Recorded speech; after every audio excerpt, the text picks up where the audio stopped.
is everybody with me? Yes. Could you describe what Moro is? Yes, sorry. The Moro reflex, it looks like this.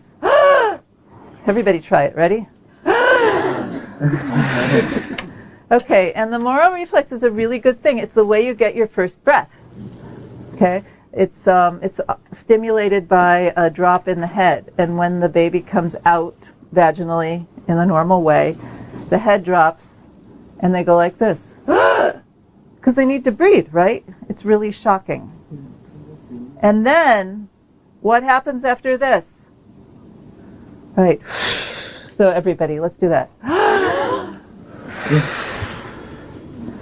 So the Moro comes in at the second trimester, and we'll talk a little bit about what that looks like. Because the Moro has several parts. It's a very complex reflex, and it's really important. They're all important, but the Moro is such a big reflex. Yes. I have a question. The babies that they don't breathe when they have to, when they're just born, they need help to breathe. Yes. Does that mean that they missed something when they were in the womb, or they're missing something at the moment that they have to activate that reflex? It could be either way, yes. Okay. But what's missing, what's happening is if they can't breathe at birth, that's a trauma. That immediately creates a little white space there. Now, if the baby goes, I can't breathe, and then, they do some work, and the baby starts to breathe, and it doesn't leave the mom, and everything, that trauma is relatively minor, and that might just get filled in. Just from that, because when you're little and you can get, it's not like every trauma creates an enormous problem.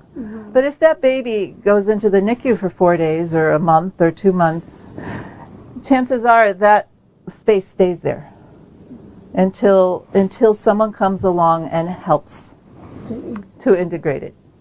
And you don't have to know what you're doing. I mean, there's many ways of integrating reflexes, and a lot of healing work just does that without even necessarily being aware of it. I'm not saying that, you have to know you're integrating reflexes. But if you know that's what you're doing, it actually is helpful. It gives you a lot more flexibility. Yes? I didn't even think of this. My niece was just born recently, and she was born still. We revived her, and she was in the Incubator? Yeah. And she, within the first little bit, she decided she didn't need her oxygen breathing tube anymore, so she ripped that out. And they were also trying to feed her the blood, and she ripped those out. So she had to be basically pinned down. But I'm wondering if that will affect her later on in life. If she will, is that a form of her fixing what had happened? Well, that's traumatic. Yeah. So the thing to do would be to do something right away. Get her some craniosacral therapy or reflex integration or something, to take care of that. Because vigorous little child. Yeah. I don't know. It's one. She's going to be running all her life. But, yeah. And maybe she took care of it. It's possible. You never know.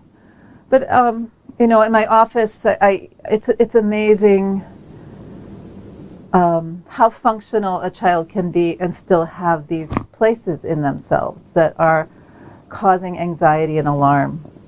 So you can't always tell by function. And often the children I get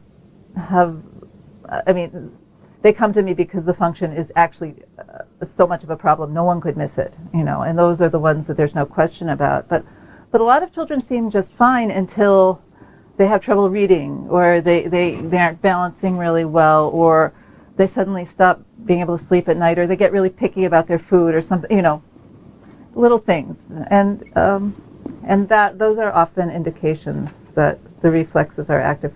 Basically, if there's any stress anywhere in the system, the reflexes are active because they're way down at the bottom of the pyramid.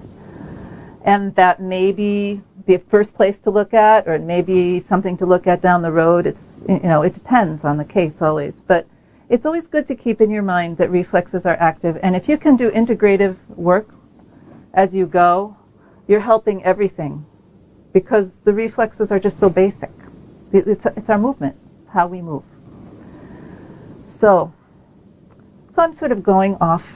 Does anyone have any more questions? Yes. Yeah, just a question about, in the average adult population, how many people do you think are unintegrated as far as reflexes? Well, I would never say a person is unintegrated. I would say every one of us in this room, and probably everyone in the world, has reflexes that are unintegrated. Maybe sometimes and maybe all the time. Just like that little example of driving on the highway. You may be integrated for the asymmetrical tonic neck reflex most of the time, but when you get in traffic, you aren't.